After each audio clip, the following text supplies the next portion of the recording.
विद्यार्थी मित्रांनो, लोकसत्ता यशस्वी मध्ये आपलं स्वागत। सामाजिक शास्त्रातला एक विषय म्हणजे अर्थशास्त्र।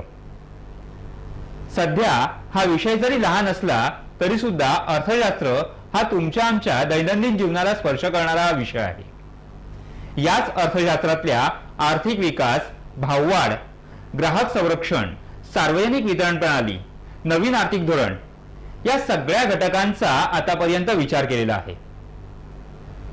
या चर्चेमध्ये आपण याच अर्थशास्त्रातल्या शेवटच्या घटकाचा म्हणजेच जागतिक व्यापार संघटनेचा विचार करणार आहोत। सर्वप्रथम आपण अर्थशास्त्रातल्या या पाठातील काही महत्त्वाच्या संकल्पनांचा विचार करू। पहिली संकल्पना आहे ती म्हणजे आयात। परदेशातून वस्तू आणि सेवा जेव्हा आपल्या देशामध्ये आपण खरेदी करून आणतो तेव्हा त्याला आयात असं म्हणतो, आणि आपल्या देशातून परदेशामध्ये विक्रीसाठी पाठवलेल्या वस्तू आणि सेवांना निर्यात असं म्हणतात। विदेशी व्यापार म्हणजे काय, तर आपल्या देशाव्यतिरिक्त उर्वरित जगातील देशांशी होणाऱ्या व्यापारांना विदेशी व्यापार असं म्हणतात। आणि खुला व्यापार म्हणजे काय, तर जेव्हा असा विदेशी व्यापार हा निर्बंध मुक्त होतो, म्हणजेच निर्बंध मुक्त आयात आणि निर्यात। अर्थशास्त्रातील या पाठातील काही महत्त्वाच्या संकल्पनांचा विचार केल्यानंतर आपण आता वळूया गॅटकडे। गॅट जकाती आणि व्यापार विषयक सर्वसामान्य करार। 1948 साली या गॅटची स्थापना झाली आणि भारत हा गॅटच्या संस्थापक सदस्यांपैकी एक होता। जगामध्ये खुल्या व्यापाराचं वातावरण निर्माण व्हावं हे गॅटचं उद्दिष्ट होतं। अर्थात गॅटची भूमिका ही एखाद्या सल्लागार मंडळासारखी होती। गॅटच्या जवळपास 8 फेऱ्या झाल्या, पण यातील बहुतांश फेऱ्या या निष्फळ ठरल्या आणि जगामध्ये खुल्या व्यापाराचं वातावरण हे निर्माण होऊ शकलं नाही जेवढं गॅटला अपेक्षित होतं। परंतु गॅटची शेवटची फेरी 1986 साली ही झाली।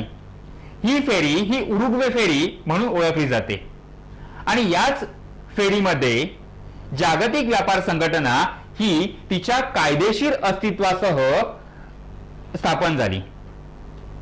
पुढे 1 जानेवारी 1995 पासून ही जागतिक व्यापार संघटना कार्यान्वित झाली। या जागतिक व्यापार संघटनेची उद्दिष्ट आता आपण पाहू। जागतिक व्यापार संघटनेची उद्दिष्टातलं पहिलं उद्दिष्ट ते म्हणजे सदस्य राष्ट्रातील आंतरराष्ट्रीय व्यापारातील अडथळे दूर करणे किंवा कमी करणं। जागतिक व्यापार संघटनेचं दुसरं उद्दिष्ट ते म्हणजे जागतिक साधनसामुग्रीचा पर्याप्त वापर करून जागतिक आर्थिक विकास साधणं।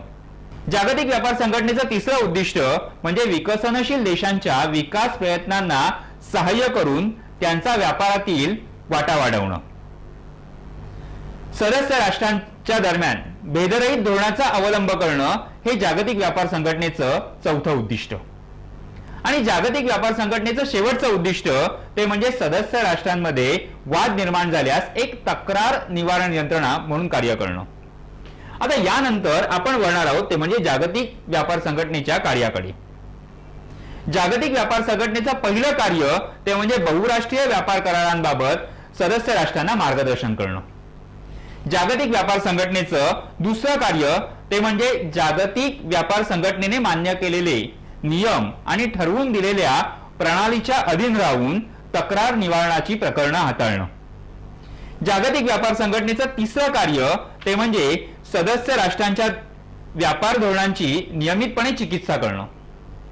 चौथं कार्य उरुग्वे फेरीमध्ये स्वीकारलेल्या बहुराष्ट्रीय व्यापार करारांची आणि त्याबाबतच्या कायदेशीर उपाययोजनांची अंमलबजावणी करणं।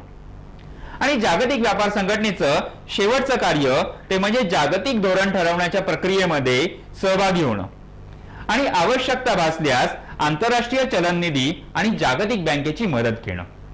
भूगोल अर्थशास्त्राच्या प्रश्नपत्रिकेमध्ये अर्थशास्त्र या विषयाला 12 गुण असतात। प्रश्न क्रमांक 5, 6 आणि 7 हे प्रश्न अर्थशास्त्र या अभ्यासक्रमावर आधारित असतात। यासाठी प्रत्येक विषयानुसार प्रत्येक पाठाला किती वेटेज आहे याची चर्चा याआधीच केलेली आहे।